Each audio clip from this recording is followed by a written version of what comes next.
കോട്ടയം ഏറ്റുമാനൂരിൽ പിഞ്ചു കുഞ്ഞുങ്ങളെ കൂട്ടി അമ്മമാർ നടത്തിയ 2 ആത്മഹത്യകൾ മനസാക്ഷിയെ മരവിപ്പിക്കുന്നതായിരുന്നു. 2 കേസുകളിലും ചേതനയറ്റ പിഞ്ചു ശരീരങ്ങൾ ഏറ്റുവാങ്ങേണ്ടി വന്ന ഒരച്ഛന്റെ വേദന നാം അറിയേണ്ടതുണ്ട്. മറ്റാരുമല്ല, കേസ് നടപടികൾക്ക് നേതൃത്വം നൽകിയ Ettumanoor station SHO Ansal AS inquest മേശയിലേക്ക് 4 പിഞ്ചു ശരീരങ്ങൾ എടുത്തുകിടത്തുമ്പോൾ ആ ഉദ്യോഗസ്ഥന്റെ മനസ്സിൽ 3ഉം 5ഉം വയസ്സായ തന്റെ സ്വന്തം മക്കളുടെ രൂപമാണ് തെളിഞ്ഞത്. 2 മാസം മുൻപ് ചിതറിത്തെറിച്ച ഷൈനിയും 2 കുഞ്ഞു ശരീരങ്ങളും. മെഡിക്കൽ കോളേജ് ഇൻക്വസ്റ്റ് ടേബിളിൽ ആ ശരീരഭാഗങ്ങൾ പെറുക്കി വെച്ച ഇൻക്വസ്റ്റ് നടത്തുമ്പോൾ എൻ്റെ സിദ്രുവിൻ്റെയും അയനയുടെയും മുഖങ്ങൾ മനസ്സിൽ മാറി വന്നു. ഒരു തവണയെങ്കിലും സ്റ്റേഷനിൽ ഷൈനിയും മക്കളും വന്ന് ഞങ്ങളെ കണ്ടിരുന്നെങ്കിലെന്ന് വെറുതെ ആഗ്രഹിച്ചു പോയ നിമിഷം. ഒരുതരം യാന്ത്രികമായി ആ ജോലി കഴിഞ്ഞു. ഇന്നലെ വീണ്ടും സമാനമായ സംഭവം. ഒരമ്മയും 2 കുട്ടികളും കാരിത്താസ് ഹോസ്പിറ്റലിൽ ആ ചെറിയ മക്കളുടെ ചേതനയേറ്റ കുഞ്ഞുമുഖം മനസ്സിൽ നിന്നും പോകുന്നില്ല. ഇന്നലെ രാത്രി കണ്ണ് കൂട്ടിയടയ്ക്കാൻ പറ്റാത്ത അവസ്ഥ. ഏറ്റുമാനൂർ പോലീസ് സ്റ്റേഷനിലെ സ്റ്റേഷൻ ഹൗസ് ഓഫീസറായ അൻസൽ AS ഫേസ്ബുക്കിൽ കുറിച്ച വാക്കുകളാണിത്. അന്വേഷണ ഉദ്യോഗസ്ഥൻ എന്ന നിലയിൽ നിന്ന് മാറി ഒരച്ഛൻ്റെ മാനസിക കുറിപ്പ്. കാക്കിക്കുള്ളിൽ കയറിയാൽ വികാരങ്ങൾക്ക് അടിമപ്പെടാറില്ല ഇവർ. എന്നാൽ ഇത്തരം ചില സന്ദർഭങ്ങളിൽ പുറമേ കാട്ടില്ലെങ്കിലും ഉള്ള് ഇതുപോലെ ഇടറും, കണ്ണ് നനയും. എനിക്ക് 2 പെൺകുട്ടികളാണ്. എൻ്റെ അകത്ത് ഒരു പെൺകുട്ടിക്ക് 4 വയസ്സും 3 വയസ്സും ഒരാൾക്ക് 5 വയസ്സുമാണ്. നമ്മൾ ഈ 2 ബോഡിയും കുട്ടികളുടെ ബോഡിയും അവിടെ ടേബിൾ ഇൻക്വസ്റ്റ് നടത്തുന്ന ടേബിളിൽ കിടക്കുമ്പോഴത്തേക്ക് പോലീസ് ഉദ്യോഗസ്ഥൻ എന്നതിൽ ഒരു അച്ഛൻ എന്നൊരു വികാരം നമുക്കുണ്ട്. അതിൻ്റെ ഭാഗമായിട്ടാണ് ആ പോസ്റ്റ് വന്നത്. നമുക്ക് സൂയിസൈഡ് എങ്ങനെ ഒഴിവാക്കാം, നമ്മൾ എങ്ങനെ ഇവിടുന്ന് സൂയിസൈഡിനെ തുടച്ചു നീക്കാം എന്നാണ് നമ്മൾ ചിന്തിക്കുന്നത്. കോട്ടയം ജില്ലയിൽ ഏറ്റവും അധികം കേസുകൾ ദിനംപ്രതി റിപ്പോർട്ട് ചെയ്യുന്ന സ്റ്റേഷനാണ് ഏറ്റുമാനൂർ. ജനുവരി 1 മുതൽ ഇതുവരെ വന്നത് 800-ലധികം കേസുകൾ.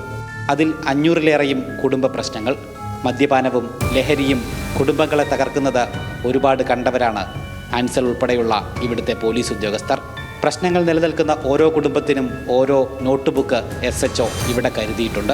ചേട്ടൻ ഇപ്പോൾ കുഴപ്പമില്ല സാറേ എന്ന് ഭാര്യ വന്ന് പറയുന്നത് വരെ പ്രശ്നക്കാരായ ഭർത്താക്കന്മാർ ദിനംപ്രതി ഇവിടെ എത്തി അതാത് നോട്ട് ബുക്കുകളിൽ ഒപ്പുവയ്ക്കണം. ഈയൊരു ശീലം മൂലം നിരവധി കുടുംബങ്ങൾ സമാധാനമറിഞ്ഞതായും ഏറ്റുമാനൂർ സ്റ്റേഷനിലെ ഉദ്യോഗസ്ഥർ സാക്ഷ്യപ്പെടുത്തുന്നു. സ്റ്റേഷൻ പരിധിയിൽ തുടർച്ചയായി ഉണ്ടായ 2 ആത്മഹത്യകൾ. ഒന്ന് ഷൈനിയും 2 പെൺമക്കളും ട്രെയിനിന് മുന്നിൽ ചാടി ആത്മഹത്യ ചെയ്തത്. രണ്ടാമത്തേത് കഴിഞ്ഞ ദിവസം അഭിഭാഷകയായ ജിസ്മോളും 2 പിഞ്ചു കുഞ്ഞുങ്ങളും പുഴയിൽ ചാടി ആത്മഹത്യ ചെയ്തത്. ഒരിക്കലെങ്കിലും സ്റ്റേഷനുമായി ബന്ധപ്പെട്ടിരുന്നുവെങ്കിൽ ഈ 6 പേരും ഇന്ന് ജീവനോടെ ഉണ്ടായിരുന്നേനെ എന്ന് ഇവിടുത്തെ ഉദ്യോഗസ്ഥർ പറയുന്നു. ഈ കുടുംബപ്രശ്നങ്ങൾ പോലീസ് വളരെ ഇഫക്റ്റീവായിട്ട് ഇടപെട്ടുകൊണ്ട് മാത്രമാണ് നമ്മൾ ഈ സൂയിസൈഡിലേക്ക് പോകാതെ അവർക്കൊരു പുതിയ ജീവിതം നമ്മൾ പ്രൊവൈഡ് ചെയ്യുന്നത്. അപ്പോൾ അതിനുള്ള മാർഗം എന്ന് പറഞ്ഞാൽ നമ്മൾ ഇവർക്കെല്ലാം ഈ മദ്യപിച്ച് വരുന്നല്ല വീട്ടിൽ സ്ത്രീകളെ ഉപദ്രവിക്കുന്നവരെല്ലാം നമ്മൾ ഫോക്കസ് ചെയ്തുകൊണ്ട് തന്നെ അവർക്കെല്ലാം ഇവിടെ ഒരു ബുക്ക് വെച്ചിട്ടുണ്ട്. അപ്പോൾ ആ ബുക്ക് വളരെ കൃത്യമായിട്ട് തന്നെ വൈകിട്ട് മദ്യപിക്കാതെ ഇവിടെ ഒന്ന് ഒപ്പിടുകയും അതുപോലെ തന്നെ എല്ലാ ദിവസവും കൃത്യമായിട്ട് ഫോളോ അപ്പിൻ്റെ നടത്തുന്നുണ്ട്. ഇതെല്ലാം ഈ ബുക്കുകളെല്ലാം തന്നെ ഇത് ഒപ്പിട്ടില്ലായിരുന്നെങ്കിൽ ഇതിൽ സിംഹഭാവവും ഓരോ ആത്മഹത്യകളിലേക്ക് നയിക്കേണ്ട സംഭവങ്ങളാണ് ഇതെല്ലാം തന്നെ. പോലീസ് സ്റ്റേഷനോടുള്ള പൊതുജനങ്ങളുടെ മനോഭാവത്തിൽ വ്യത്യാസം വരണമെന്നും മറ്റ് സർക്കാർ ഉദ്യോഗസ്ഥരെ പോലെ തന്നെ പൊതുജന സേവകരാണ് പോലീസുകാരെന്നും ജനങ്ങൾ ഓർക്കണമെന്നാണ് അൻസൽ ഉൾപ്പെടെയുള്ള പോലീസ് ഉദ്യോഗസ്ഥർക്ക് പറയാനുള്ളത്. പോലീസ് സ്റ്റേഷൻ എന്ന് പറഞ്ഞാൽ ഒരു ഭയത്തോടെ അല്ലെങ്കിൽ കയറി വരാനൊരു പേടി എന്നുള്ള ഒരു കാഴ്ചപ്പാട് കംപ്ലീറ്റ് മാറണം. ഇപ്പം മാറിക്കൊണ്ടിരിക്കുന്നത്. കാരണം ഞങ്ങളെല്ലാം ഒരു പൊതുസേവകരാണ്, ഒരു പബ്ലിക് സർവൻ്റാണ്. അപ്പം യൂണിഫോം ഇട്ടെന്നേ ഉള്ളൂ. അതൊരു പബ്ലിക്കിന് വേണ്ടിയുള്ള ഒരു സ്ഥാപനമാണ്. ഇപ്പോൾ വേറെ ഓഫീസിലൊക്കെ ഹോസ്പിറ്റലിൽ ചെല്ലുന്നതിന് ആൾക്കാർക്ക് മടിയില്ല, അല്ലെങ്കിൽ വേറെ റവന്യൂ ഓഫീസിൽ ചെല്ലുന്നതിന് ആൾക്കാർക്ക് മടിയില്ല.